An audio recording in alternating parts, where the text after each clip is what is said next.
तुम तो चिल्लाते जाओगे, बहुत से आते हैं बाबा जी हम आपका उपदेश नहीं सुनना चाहते। हमने कहा भाई बहुत अच्छी बात, हम उनसे बुरा कब मानते हैं। चोर आओ, डकैत आओ, ये आओ, सब आ जाओ, बड़े ध्यान से मेरी बातों को तो वो तो लेके रख लेना। अब मैं कुछ आपको सुनाना चाहता हूँ। वर्ण व्यवस्थाएं थी, उसका आपने उल्लंघन किया, उसको तोड़फोड़ दिया, उसको बिगाड़ दिया, नष्ट और भ्रष्ट कर दिया, तो आप सब के सब लोग रो रहे हैं। कोई ऐसा नहीं है कि जो नहीं रो रहा, सब रो रहे। अगर कहो कि नहीं भाई धनी मानी हंस रहे ना, वो तुमसे ज्यादा रो रहे,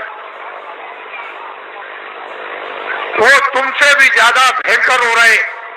लेकिन तुम क्या कहते हो कि नहीं धनी हंस रहा। मैं कलकत्ते में बैठ के एक बगीचे में चुपचाप बैठा हुआ था, तो दो आदमी बड़े सेठ पास में बैठ गए और आपस में बात करने लगे। अरे क्या जमाना है, क्या मुसीबत है कि दिन में खाना भी नहीं खा सकते हैं, क्या आफत है।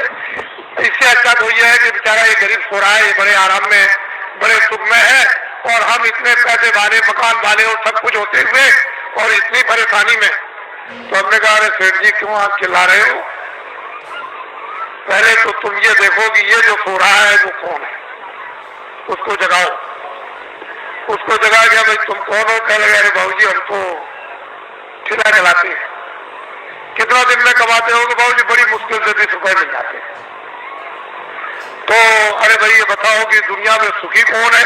कह लगे जिनके पास कोठियां, जिनके पास मोटरें, जिनके पास कपड़े, जिसके पास पद है और जिसके पास ये और जिसके पास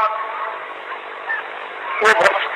हमने देखा सेठ जी तुम कितना रो रहे थे, और ये क्या कह रहा है कि तुम सुखी और तुम कह रहे थे, दोनों ब्रह्म, न वो सुखी न वो सुखी। नहीं, वो सोच रहा है ये सुखी होंगे, ये सुखी होंगे। वो जो जिनके पास कोठियां, उनको वो तो बाबा जी जानते, उनको कोई सुख नहीं। तब तो बाबा जी कहते हैं कि हमको कोई खरीद नहीं सकता।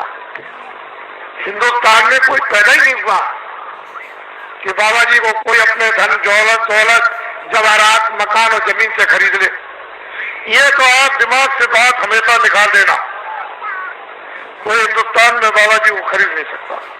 और बाबा जी इतने लक्ष्य के पक्के हैं कि मेरे पास बड़े बड़े नेता और लीडर और जो प्रधानमंत्री जो उनके लड़के चले गए वो भी मेरे पास पहुंचे और बड़ा उन्होंने लालच दिया। मैंने कहा इसका असर मेरे ऊपर में धूल के बराबर भी है, लेकिन तुम देश का भला नहीं कर सकते। हम तुमको लिख करके देते, आपके द्वारा देश का भला नहीं होगा। हम लिखते आगे बड़ा आपके द्वारा नुकसान होगा देश का, और पूरेगी होगी देश की, और ये होगा और बर्बादी होगी और महंगाई होगा। सब जड़ दिया और महात्माओं की बात नहीं मानोगे तो ये रास्ता खुशहाली का नहीं, सब कुछ कह दिया। तो मतलब यह है कि बड़े लालच दिए जाते हैं। लोग सोचते होंगे कि शायद बाबा जी को कोई खरीद ले। यह अब मेरी बात बड़े ध्यान से यहाँ से आप शुरू करें।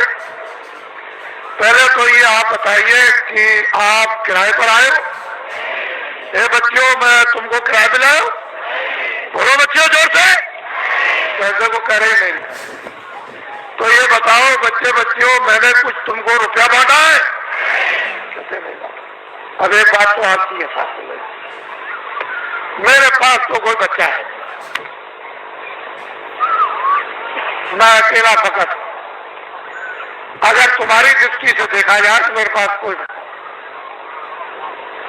अब ये बताओ जब मेरे पास कोई बच्चा नहीं और मैं तुमको कहता हूं कि तुम किराए के मकान में, तो क्या मैं अमृत के मकान लूं? मैं भी किराए के मकान, आपको भी छोड़ना मुझे भी छोड़ना। तो जब मेरे पास बच्चा नहीं तो मोह किसका, लोभ किसका, झूठ किसका, वादा खिलाफी किसके लिए, चोरी किसके लिए, संग्रह किसके लिए? तो मैं ये समझता हूं कि ये जितने खड़े बैठे हैं बच्चे बच्चियां, ये सब मेरे बच्चे हैं।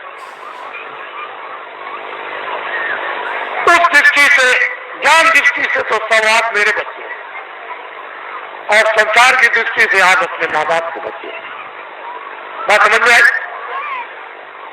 मोटी बात को समझ लीजिए आप। बाबा जी को तो कोई राष्ट्रपति और प्रधानमंत्री बनना नहीं है, न उसकी कोई ख्वाहिश है। अब समझ लो अच्छी तरह से आप। कहीं आप सोचने लगो कि बाबा जी को कोई ख्वाहिश हो। अरे हमको राष्ट्रपति की और प्रधानमंत्री प्रधानमंत्री क्या हुआ, हमारे पास तो जनता इतनी जनता रहती है, और क्या है, जो झूठ बोला जाता, धोखा दिया जाता, बेईमानी की जाती, चोरी की जाती है, लोगों को सताया जाता, लोगों का धन इकट्ठा किया जाता, वो तो सब ये सब ये तो ये भी आपको पता चल गया कि बाबा जी न प्रधानमंत्री बनते, न बनते, न बनेंगे, न ख्वाहिश है, न इच्छा, न राशि।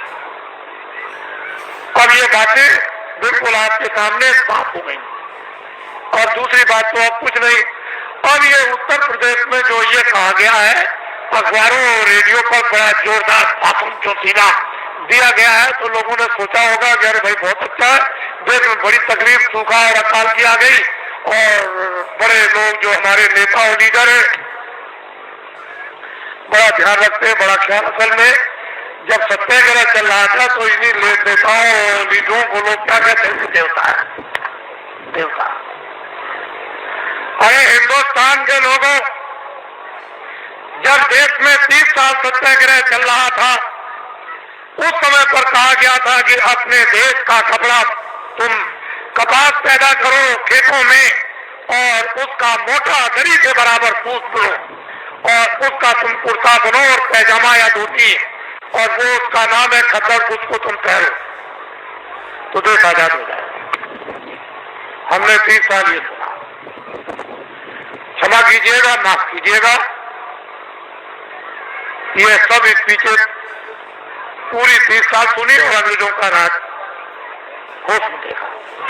उनके कर्मचारी अधिकारी, और उनके अगर कहीं कोई घटना हो जाए, कहीं पर कत्ल की घटना हो जाए, तो सारे जिले के अधिकारी टूट पड़े, मजाल है। लेकिन क्या 6 पैसे तोला चांदी मेरे सामने, शुद्ध प्योर, कहीं मिलावट का नाम निशान नहीं, 12 रुपए तोला सोना मेरे सामने बिकता था। 6 पैसे मजदूर को मजदूरी मिलती थी, और बेईमानी का नाम नहीं था, और पूरा गुजारा होता था मेरे सामने। 1 रुपए का 60 किलो चावल, 60 किलो गुड़ और 60 किलो चना बाजार में बिकता था, देहातों में तो छोड़ दीजिए।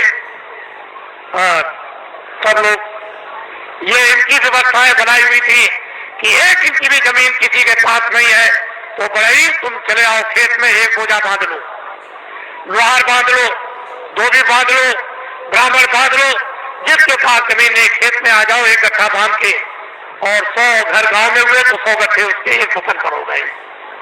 2 फसलें होती थी 6 महीने के बाद। 100 गट्ठे धोबी, 100 गट्ठे बड़ई, 100 गट्ठे नाई, 100 गट्ठे ब्राह्मण, ये बांधते थे। और उस वक्त में 1 गट्ठा वो तो 2 से गट्ठे हो गए एक के पास।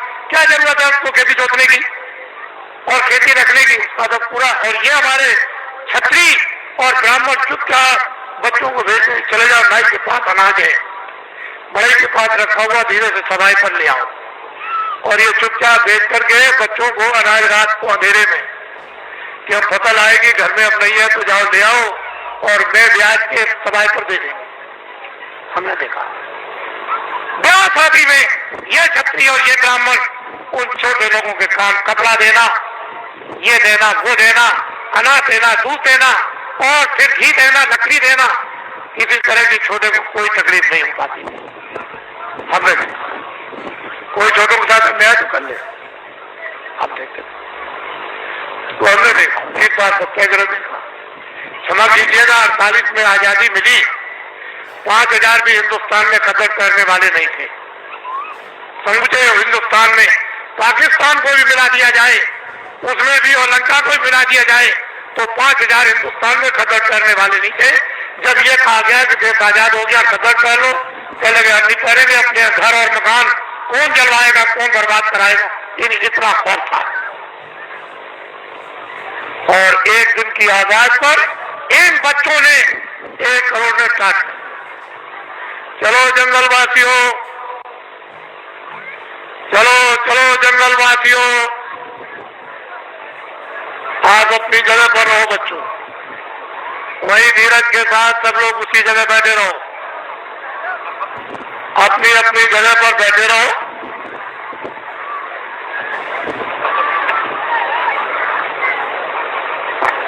सब लोग बैठे रहो और अपनी आंखों से काम लो, कानों से काम लो, बुद्धि से काम लो। जल्दी चलो जंगलवासियों, एक दफे सबके सब भगवान के नाम को बोलो जोर से, जय गुरुदेव। बैठे रहो बच्चियों, बच्चियों बैठ जाओ, सबके सब बैठे रहो, वहीं बैठे रहो, घबराओ मत। एक ही सादे सब सदे, एक दिन की आवाज पर 1 करोड़ लोगों ने, इन बच्चों ने बोरा पहन लिया। इस देश के अंदर 1 करोड़ बच्चे बोरा पहने हुए हैं। कौन हिंदुस्तान में नेता और लीडर पैदा हुआ जो एक दिन की आवाज पर करोड़ों बच्चों को ये टाट, ये बोरा, ये जूट पहरा दे? इनको देखो आप, पहले इतनों को देख लो, अभी तो आप आगे बहुत कुछ देखना है। इनको देखो, ये आपके सामने आ रहे हैं, बदन पर बोरा तो नहीं पहने, मर्यादा के लिए एक लंगोटी तो जरूर है,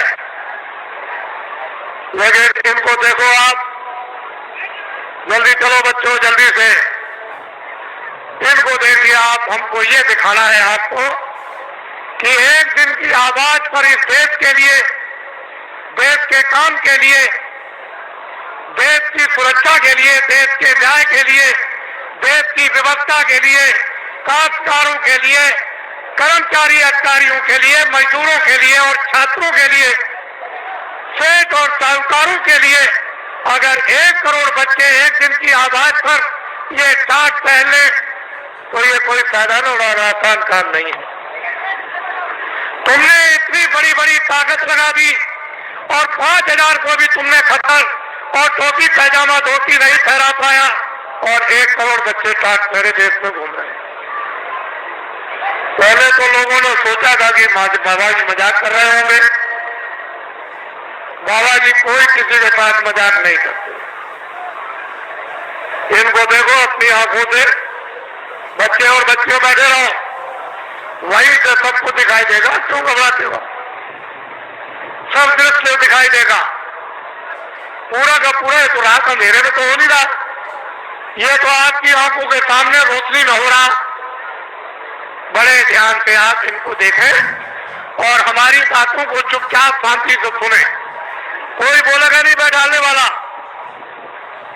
अपनी अपनी आवाज को बंद रखो। इनको देख लीजिए आप, फिर इस बात को बड़े ध्यान से सुने कि दिल्ली की लोकसभा में 1 साल का खर्चा, जो एमपी, जो दिल्ली में उस पार्लियामेंट लोकसभा में बैठते हैं, साल भर का लोकसभा का केवल खर्चा 35 अरब का। कितने अरब का? जोर से बोलो। 35 अरब का। इस भारत की आबादी यानी भारत की जनसंख्या 2 अरब की। कितने अरब की? जोर से बोलो, कितने अरब की? मैं आपकी बुद्धि से पूछना चाहता हूं कि दिल्ली की लोकसभा में एमपी बैठ करके, शासन करने वाले बैठकर ढंढोरा पीट कर अखबार रेडियो पर 80 करोड़ 80 करोड़ और 80 करोड़ का लोकसभा में बैठ करके बजट बनाया जाए, तो मैं आपसे मोटी बुद्धि से पूछना चाहता हूं, 2 अरब की आबादी को पूरा पड़ जाएगा? और रेडियो पर आपने जो ढंढोरा पीट रखा है और जो नसबंदी और गर्भपात आपने जो कुछ भी करवाया और 4-4, 5-5 महीने के बच्चों को जो आपने गिरवा दिया, क्या ये हत्या नहीं है? ये अपराध नहीं है? अंग्रेजों के राज में एक भी अगर गर्भपात गिराया जाता था और पता चल जाए अधिकारियों को, तो न्यायालयों में जाकर के उसको सजाए मौत की सजा होती थी। आए देशवासियों, क्या वो कोई कानून नहीं था? इतने आपने गर्भपात गिराए, इतनी नसबंदी कर्मचारी अधिकारियों की आपने इमरजेंसी में इनको पकड़कर पेट साहूकारों को, इन देवियों को और बच्चों को पकड़कर आपने इतना बड़ा, आपने जनसंख्या की कमी के लिए आपने जो काम किया, और इस समय पर 2 अरब की आबादी है। बोलिए आप फेल हो गए कि नहीं? बोलिए फेल हुए कि नहीं? हमने भी मेरठ देखा था 50 साल पहले, हमने भी दिल्ली 50 साल पहले देखी थी। एक मामूली सी दिल्ली थी, वो चांदनी चौक के इर्द गिर्द ही आबादी थी और बाकी दिल्ली में कुछ नहीं था। हमने अपने आंखों से देखा था। आज उस दिल्ली को देखिए तो एक जो दिल्ली से 30-40 किलो की मील की दूरी पर गांव भी होगा, वो भी शहर बस गया। हमने देखा। आपने सबसे पहले आपने प्रजातंत्र में ये शासन करने वालों ने अपराध किया है कि इस जनता प्रजातंत्र जनता के सामने आपने जनता की चोरी की, और ये अभी तक आपने नहीं बताया कि भारत की आबादी इतनी है। बोलिए अपराध है कि नहीं? बोलिए है अपराध। ये सबसे बड़ा अपराध भारतीय संविधान ये कहता है, बड़ा भारी अपराध है। जनता की प्रजातंत्र में चोरी नहीं करनी चाहिए, और आपने क्यों चोरी करके रखा है इसको मैं बताना नहीं चाहता।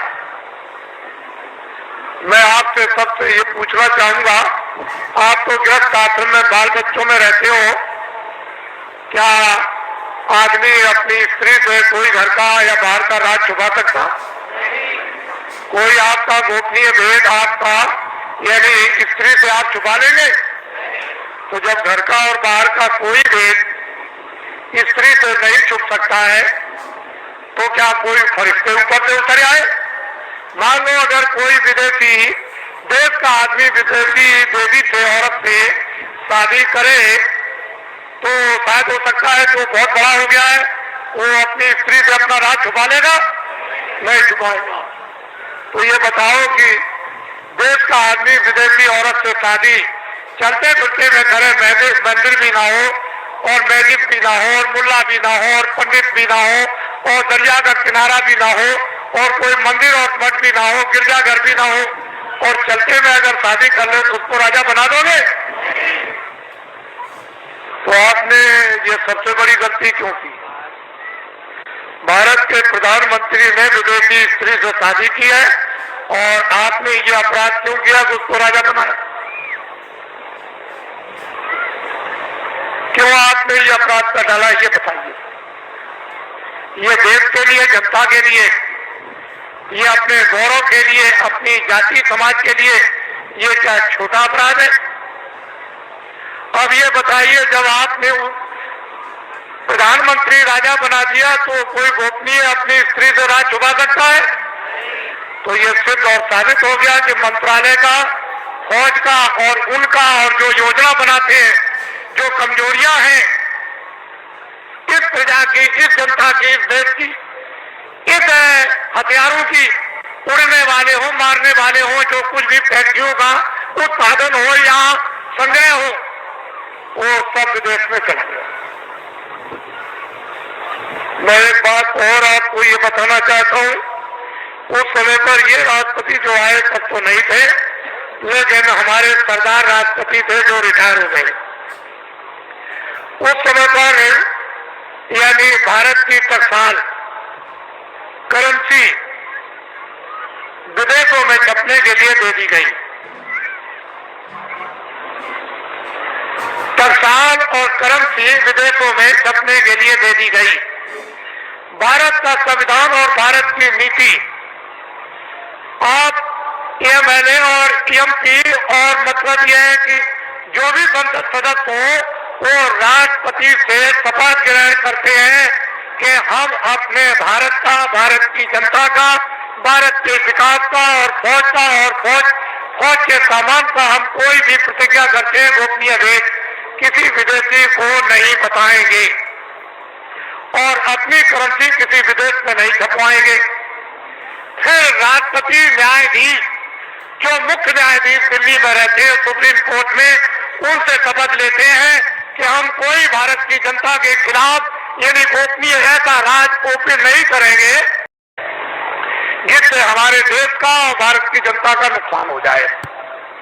और अगर आप ये गोपनीय राज भारत और भारत की जनता का फौज और फौज के सामान का अगर आपने ओपन कर दिया तो संविधान का अपराध आप लोगों को लग गया।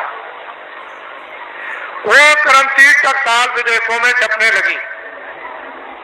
मैं ये बताना चाहता हूं कि जो टकसाल जो करेंसी विदेशों में रुपया छप रहा और छपवाया जा रहा और बताया जा रहा, क्या उस पर राष्ट्रपति के कोई हस्ताक्षर हुए?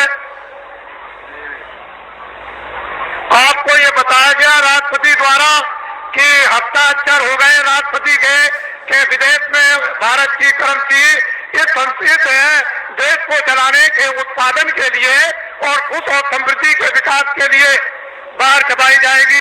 कोई राष्ट्रपति और उपराष्ट्रपति का कोई दस्तखत हुआ? आपने कभी सुना? तो आप क्या छत्री हो?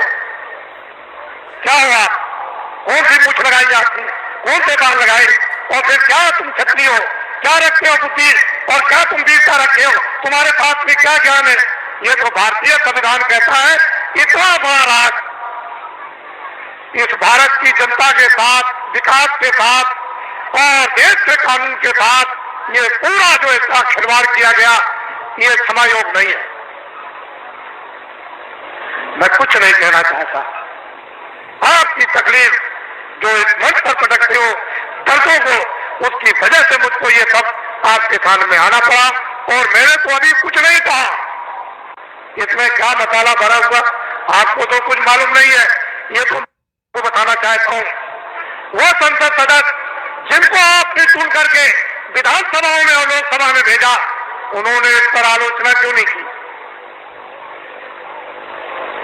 वो तो ज्ञानी थे,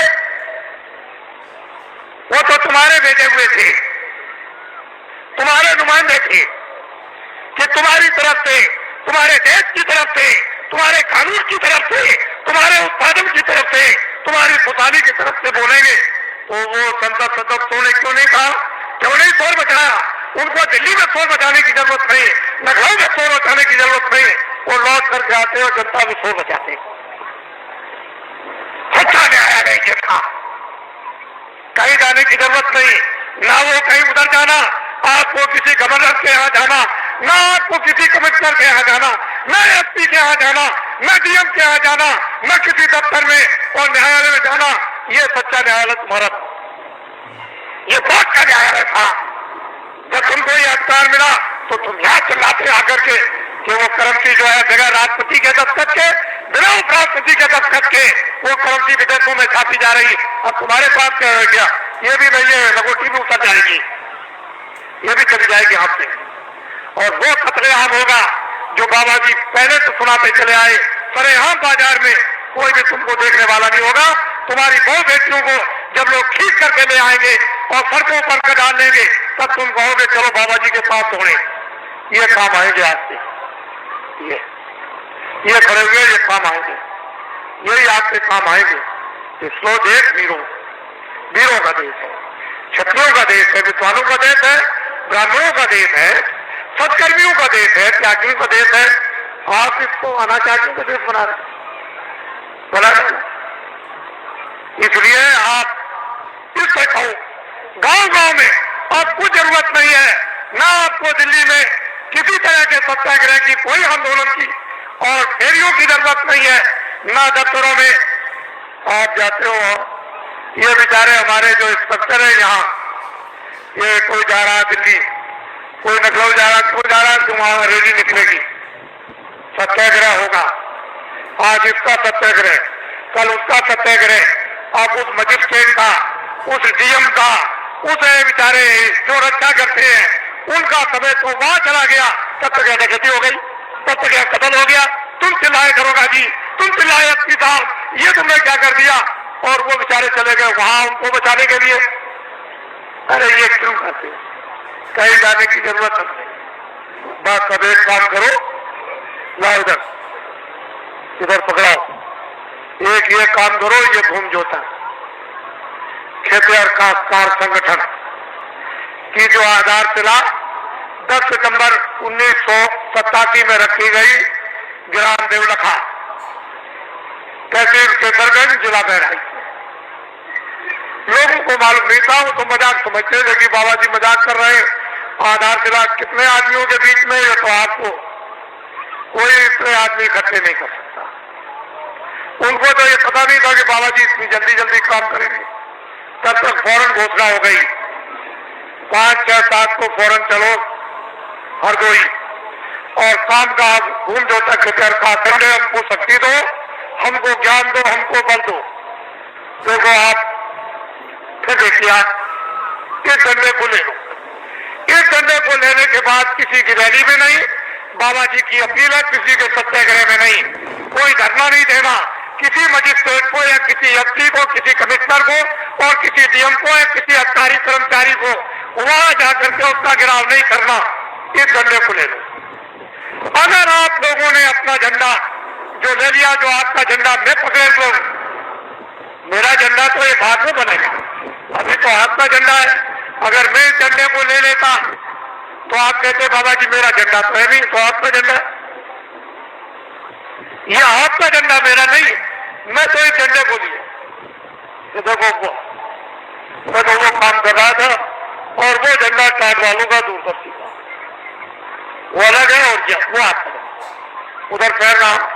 इस झंडे को ले लो और ये ऐलान कर दो गांव गांव में कि भूम जातक के तैयार ये अपना अपना झंडा लेकर और फौरन सभाएं करें, और जल्दी से जल्दी, और देर करने की जरूरत नहीं है, वो अपनी अपनी तकलीफें गांव में सब बताएं इन ठाट वालों को।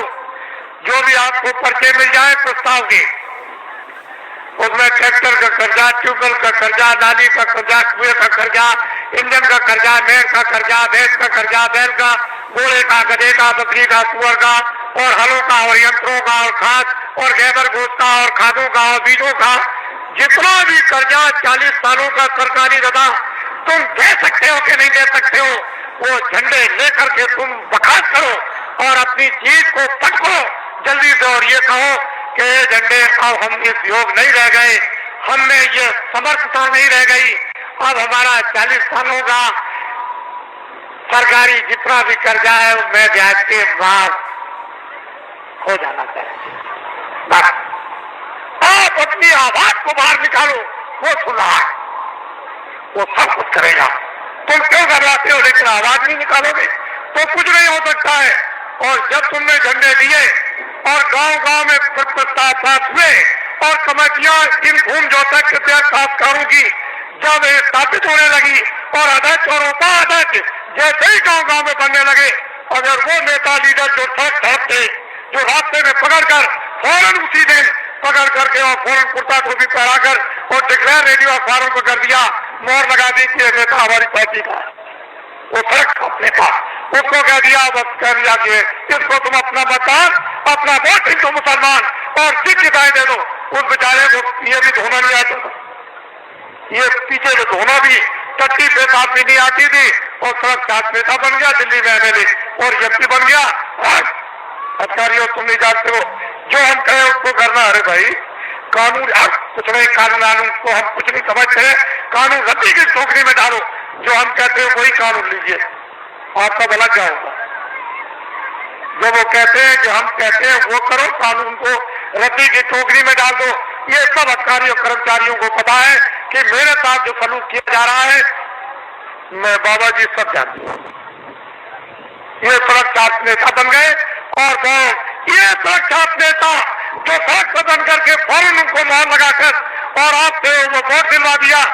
अगर आपने झंडा बाबा जी की अपील पर पकड़ लिया, ये नर नारी बच्चे और बच्चियों ने, ये सब के सब पार्टियों के लोग अपने अपने झंडों को ऐसे फेंक देंगे और सब तुम्हारे झंडे के नीचे आ जाएंगे। अगर ना आ जाए तो इस बाबा जी को बाबा जी आप बोलिए, तो समस्या का समाधान होगा कि नहीं?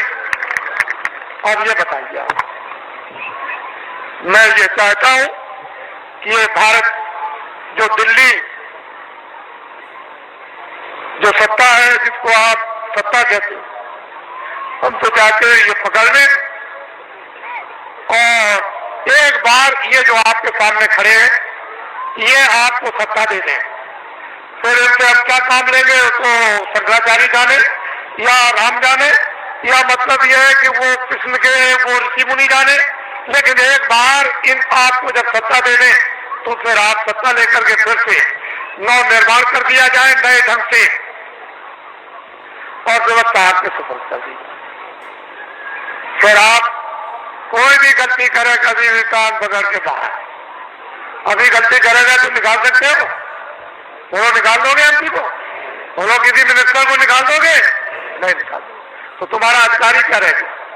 जिस आदमी को वोट देने का अधिकार उसको पूरा पूरा राइट उसको निकालने का भी है, ये आपको मिलना चाहिए। लेकिन मिलेगा खास कैसे? सामाजिक अधिकार ये सबको था कि समाज में न्याय के अधिकार सबको गांव गांव में थे और सब बिना पैसे के न्याय गांव गांव में होते थे।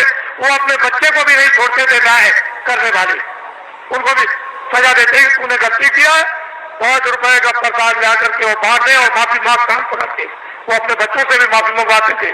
तो आपके पास क्या कुछ? इसलिए गांव गांव में तो पहले भूमि जोतक के दरखास्तकारों की सभाएं, फिर उसका अर्थ और मतलब, फिर उसके बाद उसका प्रस्ताव काम होगा, उसके बाद है फिर उसका चुनाव। और जल्दी से जल्दी देर करने की जरूरत नहीं है, जल्दी करो। जितनी जल्दी तुम करोगे अब तो रास्ता निकल आया, जितनी जल्दी करो उतनी काम रास्ता होगा। कुछ आप करो, कुछ मेहनत करो और कुछ इसमें मेहनत करा दूं और भगवान की कृपा हो जाए जल्दी। आपको तो चाहिए कर्मचारियों, अधिकारियों, सेठ और साहूकारों सबके हितों, जनहितों के लिए ये बाबा जी ने पूर्ण रूप से योजना बना दी। हमको तो कुछ नहीं करना, हमको तो ये टाट की लंगोटी भी उतरवा के फेंकवा देना। और दिल्ली की जिस पार्लियामेंट में 35 अरब रुपया साल में खर्चा होता है, उस पार्लियामेंट को उठा करके और जंगल में रूस की पार्लियामेंट बनवा करके और साल में 10 करोड़ खर्चा हो। और इन लंगोटी के या गैर लंगोटी के द्वारा देश का एक बार संचालन करा दिया जाए और दुनिया को ये दिखा दिया जाए, ये हिंदुस्तान की बात नहीं, दुनिया को ये दिखा दिया जाए कि 40 वर्षों का हिंदुस्तान का सरकारी कर्जा लदा हुआ भूमि जोतक खेतिया काश्तकारों पर वो माफ और कर्मचारी अधिकारियों को जितना वेतन यानी छोटे से छोटा और बड़े से बड़ा 10,000 वो और सेठ और साहूकारों की जो काली ब्लैक मनी है वो सब की सब बिना अपराध और बिना किसी टैक्स के ये सब की सब वाइट करवा दी जाएगी। और इस पर कोई किसी तरह का आपको लाइसेंस नहीं देना है, सब लाइसेंस यानी फ्री कर दिए जाएंगे और सबको छोटे बड़े कारखाना लगाने का इनको अधिकार दे दिया जाएगा कि तुम छोटा से छोटा बड़े से बड़ा कारखाना लगा लो। आपको ये क्या मालूम, ये तो संकेत है, ये झंडा आपको पकड़ना है। इसलिए अब आप तैयारी करो कि आपने गलती की है, आपने अपराध किया है। एक तो वास्तव में मानवता का, इंसानियत का अपराध, फिर विधान का अपराध, फिर ईश्वर की तरफ से, फिर ऋषि मुनि महात्मा रामायण गीता की तरफ से, आप कुरान की तरफ से गुनहगार। अब गुनाह आपका कब जाएगा? ये जो आपकी दौलत को लोगों ने पनडुब्बियों में, तोपों में, हवाई जहाजों में, इसमें सामान के लाने, सामान के ले जाने में, हीरे जवाहरात की खदानों में इकट्ठा करने में और फिर ये योजनाओं के बनाने में और बाहर से जो कर्जा ले आए उसमें से 75% ये सब खा गए विदेशी बैंकों में। 22 मुल्कों में, यही आपके साथ में नेपाल है, यहाँ के मिनिस्टरों ने लोगों ने इतना रुपया नेपाल की बैंकों में जमा कर दिया है, इतना रुपया जमा किया। अगर नेपाल का ही खाली रुपया हिंदुस्तान का जमा किया हुआ अगर वापस आ जाए तो जितना भी बात से आप कर्जा ले आए हो वो कर्जा और ये ब्याज ये पूरा का पूरा अदा हो जाएगा और बहुत सा विकास भी हो जाएगा। इतना यहाँ नेपाल में रुपया आपका जमा, जो भारत की गरीब जनता का आपने जमा किया है और ये सब कुछ पता चल गया है। इसकी सबकी इंक्वायरी कौन कराएगा? ये भूमि जोतक खेतिया काश्तकार ये कराएगा। हमने तो ये कह दिया है कि दफ्तरों का आगे करवा दिया जाए तो 20-20 साल की सबको सजा होगी। लेकिन हमने अपने कर्मचारी अधिकारियों को पूर्ण रूप से जनता के सामने बता करके निकाल दिया कि ये कोई भी मतलब ये भ्रष्ट नहीं है, इनमें से कोई भी भ्रष्ट नहीं है, न कर्मचारी, न अधिकारी, न छोटे न बड़े, न पुलिस के और न पुलिस के अधिकारी, न इनकम टैक्स, न सेल टैक्स और हमारे सेठ साहूकार भी नहीं है और छात्र भी नहीं है और हमारे काश्तकार भी भ्रष्ट नहीं। ये व्यवस्था भ्रष्ट है। इसलिए हमने अधिकारियों कर्मचारियों को निकाल दिया और जनता से अनुरोध किया है कि कभी भी ये मत सोचना कि अगर कभी तुम कहो कि ऑडिट कर दिया जाए तो देखें कौन, तो ये गुनहगार और ये अपराधी नहीं है, ये बिल्कुल आपके सामने छोड़ दिए गए। अब ये कौन आएगा गर्त में जहां से संचालन होता है, यह तो उनके ऊपर आकर के पड़ेगा कि आपने कर्मचारी अधिकारियों को काम क्यों नहीं करने दिया। तो कहीं ना कहीं तो बात फंसेगी आकर, लेकिन ये बिल्कुल निकल जाएंगे। हमने पूरी जनता को बता दिया और बराबर बताते रहेंगे, हमारा कोई भी कर्मचारी अधिकारी भ्रष्ट नहीं है और कोई भी भारतीय संविधान में कानून में नहीं आता, क्योंकि अगर मंत्री गलती कराएंगे तो ये बेचारे रोजी रोटी अपनी कमाते हैं बाल बच्चों के लिए, इनका जरा भी दोष नहीं है, दोष उनका है जो करवा रहे हैं, बोला है कि नहीं, करवाने वाले का दोष है, इनका कोई दोष। अगर इनके पास जमीन होती और जागीर होती तो इनसे कह देता कि नौकरी छोड़ दो, लेकिन अब जमीन और जागीर नहीं है तो मैं कभी नहीं सकता, फिर नहीं कह सकता, इसलिए कोई दोषी नहीं है। आप इस पर गंभीरता से आप विचार करो। अब आइए एक आपको पहले एक कहानी सुना दे। एक राजा का राज था, राजा के राज में प्रजा बड़ी सुखी थी। अपनी जगह बैठ लो बच्चों, राजा अभी बैठे रहो, देर लगेगी, अभी बैठे रहो, देर लगेगी। राजा के राज में प्रजा, अभी सब चीजें देखो, अभी देर है। राजा के राज में प्रजा बड़ी दुखी थी, सुखी थी, हर तरह से संपन्न थी, न्याय से, खुशहाली से, समृद्धि से, सोने से, चांदी से, कपड़ों से, अन्न से, व्यवहार से, उठने से, बैठने से, सेवा से, मोहब्बत प्यार से, सबसे सुखी थी। दो बच्चे थे, राजा ने अपने बच्चों को महात्माओं के आश्रम में पढ़ने के लिए भेज दिया। अकस्मात कोई सहयोग की बात, अकस्मात राजा का देहांत हो गया। प्रजा बहुत रोई, मेरा घर धर्मात्मा, मेरा बड़ा पुण्यात्मा, मेरा राजा बड़ा अच्छा राजा हमारा चला गया, अब हमारी देखभाल कौन करेगा। तो लड़कों को बुलवाया विद्वानों ने कि भाई बिना राज के रात तो ठीक नहीं है, तो इसलिए एक काम करो कि भाई ये तो स्थान ग्रहण कर लो। तो जो बड़ा बच्चा था उसको बैठाया कि अब तुम राजा बन जाओ, ये तुम्हारी प्रजा और तुम राजा हो जाओ। राज तिलक कर दिया, गद्दी पर बैठा दिया और सुना दिया प्रजा को ये राजा हो गया और तुम्हारी अब देखभाल करेगा। उस बेचारे को अनुभव तो कुछ था नहीं पूरा, क्योंकि अब महात्माओं के आश्रम में जब गए थे तो पढ़ा तो नहीं। बस थोड़े दिनों के बाद प्रजा दुखी रहने लगी, प्रजा में गड़बड़ी होने लगी, प्रजा रोने और चिल्लाने लगी। राजा बहुत कुछ सोचे कि मैं क्या करूं, मैं बहुत उपाय करता हूं लेकिन प्रजा को कोई सुख नहीं मिल रहा। तो होते होते प्रजा चिल्ला पड़ी, राजा खराब है, राजा खराब है, राजा खराब है। किसी ने कहा कि अरे भाई आपकी सारी प्रजा कह रही राजा खराब, एक महात्मा जी पहाड़िया पर रहते हैं, तो तुम चले जाओ और जाकर के उनसे प्रार्थना करो कि हमारे राज पर संकट आ गया, तो इस संकट को किसी तरह से कृपा करके दूर कर दीजिए। राजा गया, बेचारा गया पहाड़िया पर, देखा वह महात्मा, उनको प्रणाम किया और कहा कि राजन तुम आप कैसे आए, इतने देर तुमने कैसे की। चले महाराज मुझे तो मालूम था नहीं कि इस पहाड़िया पर कोई महात्मा रहते हैं कि तुम्हारे राज में, तुमको ये नहीं मालूम कि महात्मा रहते कि नहीं रहते, फिर तुम्हारा राज कैसा। चले महाराज बड़ा संकट आया है, कृपा कर दीजिए हमारा संकट प्रजा का चला जाए, और सारी प्रजा रो रही। तुम उनका एक काम करो, किताबों में लिखा हुआ है कि प्रजा पर, परिवार पर, शरीर पर कोई संकट अगर आ जाए, चाहे राजा हो, तो भगवान नाम का जाप करा ले तो ये तकलीफ दूर हो जाएगी। जाओ अपने राज्य में बड़े बड़े विद्वानों की खोज करो और खोज करके महल में बैठा करके भगवान नाम का जाप करा लो, तो तुम्हारा और प्रजा का संकट कम भी हो जाए, हो सकता दूर भी हो जाए। राजा उधर से आए, अधिकारियों को दे दिया कि जाओ तुम चले जाओ, विद्वानों की खोज करो। एक विद्वान मंदिर में जल चढ़ा रहे थे शिव जी के, जब बाहर निकल के आए तो देखा चंदन लगाओ, तुम्हारा हाथ कौन है। कह लेंगे मैं तो ब्राह्मण हूँ। कह लेंगे बस आप ही की तो तलाश के लिए मैं आया था, और चलिए चलिए राजा ने आपको याद किया है, जल्दी चलिए आपको और कुछ नहीं करना, राज पर संकट आ गया, भगवान नाम का जाप कर दो, आपको दक्षिणा मिलेगी। जब वो गए तो सब सामग्री देकर के जाप करने के लिए बैठाया, तो ब्राह्मण बोले, कह लगे भाई 600 जाओ, जरा हमको सोच लेने दो कि हम शंकर की का जाप करें कि राम का जाप करें कि कृष्ण का जाप करें कि देवी का जाप करें कि गंगा जमुना का। कुछ देर तक वो सोचते रहे, जब उनकी समझ में कुछ नहीं आया तो धीरे से वो बोलने लगे कि क्या जाप करूं क्या न करूं, कौन सा जाप करूं कौन सा न करूं, किस नाम का जाप करूं किस नाम का न करूं। धीरे धीरे बोलने लगे कि क्या जाप करूं क्या न करूं, क्या जाप करूं क्या न करूं, क्या जाप करूं क्या न करूं, क्या जाप करूं क्या न कर जाप।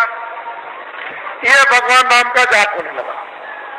तब तक किसी ने कहा राजन एक विद्वान को और बैठा लीजिए तो राज का संकट जल्दी दूर हो जाएगा। तो अधिकारियों को भेज दिया, एक ब्राह्मण को और पकड़ जाए। कह लगे महाराज आपको दक्षिणा मिलेगी, आपको क्या करना, भगवान नाम का जाप करना, राज पर संकट आ गया वो दूर होना चाहिए। दूसरे ब्राह्मण आए, जब वो बैठ गए तो कहा महाराज अब जाप कीजिए। उनका भाई ठहर जाओ।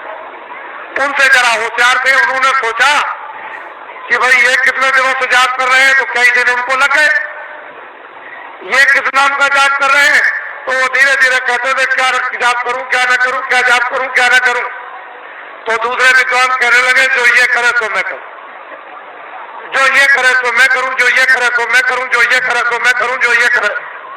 तब तक किसी ने कहा कि राजन अगर एक विद्वान को और बुला करके बैठा दो तो राज संकट जल्दी दूर हो जाएगा। तो दौड़े अधिकारी दौड़ाया तो तीसरे ब्राह्मण को पकड़ जाए। वो दोनों से होशियार, उनसे कहा महाराज आपको अच्छी दक्षिणा मिलेगी, भगवान नाम का हाथ जाप कर दीजिए। तो जब बैठ गए तो उनका भाई ठहर जाओ, मुझे सोचने तो विचार नहीं करने दो, जाप करने के लिए तुम्हें आए। उन्होंने सोचा कि पहले वाले विद्वान क्या जाप कर रहे हैं, तो पहला कहता है कि क्या जाप करूं क्या ना करूं, दूसरा कहता है जो ये जाप करे तो मैं करूं, तो तीसरा कहता है कि धांधली कब तक चलेगी, ये धांधली कब तक चलेगी, ये धांधली कब तक चलेगी, ये धांधली कब तक चलेगी। तब तक किसी ने कहा राजन तुम्हारे राज का सब नाश हो जाएगा। अरे तीन विद्वान जाप के लिए नहीं बैठाए जाते हैं, ये निर्दोष हो जाएगा तो राज में संपात हो जाएगा। चौथे विद्वान को जल्दी खोजो और उसको ले आओ, तब राज संकट जाएगा। तो दौड़ पड़े अधिकारी, चौथे को पकड़ जाए। जब चौथे आए तो तीनों से चौथे होशियार। उन्होंने सोचा कि भाई पहले वाले तीन क्या कर रहे हैं, तो एक कहता है कि क्या जाप करूं क्या न करूं, क्या जाप करूं क्या न करूं। तो दूसरा कहता है जो ये करे तो मैं करूं, जो ये करे तो मैं करूं। तो तीसरा कहता है ये धांधली कब तक चलेगी, ये धांधली कब तक चलेगी। तो चौथा कहता है कि जब तक चलेगी जब तक सही, जब तक चलेगी जब तक सही, जब तक चलेगी जब तक सही, जब तक चलेगी जब तक। ये चारों जाप कर रहे हैं। एक कहता है कि क्या जाप करूं क्या न करूं, दूसरा कहता है जो ये करे तो मैं करूं, तीसरा कहता है धांधली कब तक चलेगी, ये धांधली कब तक चलेगी। तो चौथा कहता है जब तक भारत की जनता नहीं जगेगी तब तक चलेगी, जब तक भारत की जनता नहीं जगेगी तब तक चलेगी, जब तक भारत की जनता नहीं जगेगी तब तक चलेगी, जब तक भूम जो तक खितिया का नहीं जगेंगे तब तक ये धांधली चलेगी। किसी ने आकर के कहा कि राजन बड़े बड़े विद्वान भगवान नाम का जाप कर रहे, उसको देखा जाए। तो आगे आप मंत्री ने कि चलो सिपाहियों, राजा जाप देखना चाहते हैं। सिपाही गए, विद्वानों से कहा कि अरे विद्वानों, मंत्री और राजा आपके जाप को देखने के लिए आ रहे। कह लगे कोई चिंता फिक्र मत करो, कब आ रहे, कितने बजे से आएंगे, इतने बजे से आएंगे, चल पड़े।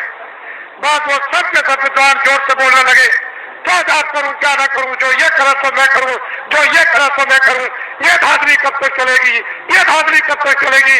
तो चौथा विद्वान कहता है जब तक राजा साहब नहीं आएंगे तब तक धांधली चलेगी, जब तक राजा साहब नहीं आएंगे तब तक धांधली चलेगी। तो राजा साहब ने जब कानों से सुना, अरे एक कहता है कि क्या करूं जाप करूं क्या ना करूं, दूसरा कहता है कि ये करे तो मैं करूं, तीसरा कहता है धांधली कब तक चलेगी, ये धांधली कब तक चले, चौथा कहता है जब तक राजा साहब नहीं आएंगे तब तक चलेगी। तो राजा साहब ने कहा रे बदमाशों, मैं आ गया, तुम्हारी बदमाशी नहीं चलेगी। आप तो भी क्या मालूम, आप लोग घबराओ मत, ठहर जाओ, वही बैठे रहो।